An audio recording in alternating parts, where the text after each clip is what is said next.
How to make photo collage on iPhone, no apps needed. Hey guys, in this video I'm going to show you how to make a photo collage on your iPhone without downloading any extra apps. Stick around till the end so you don't miss anything important.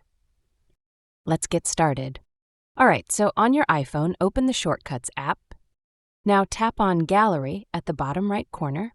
This is where we'll find the shortcut we need to make a photo collage.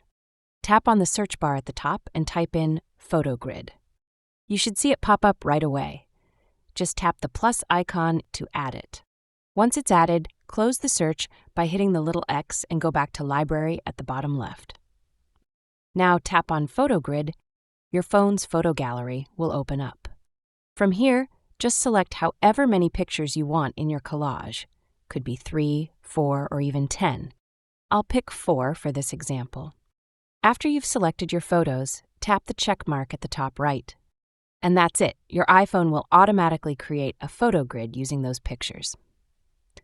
From there, you can tap the little share icon at the bottom right and choose what you want to do with it. You can save it to your gallery, share it through messages, email it, or post it straight to Instagram or any other social media app. Make sure to hit the like button and subscribe for more quick iPhone tips. Thanks for watching.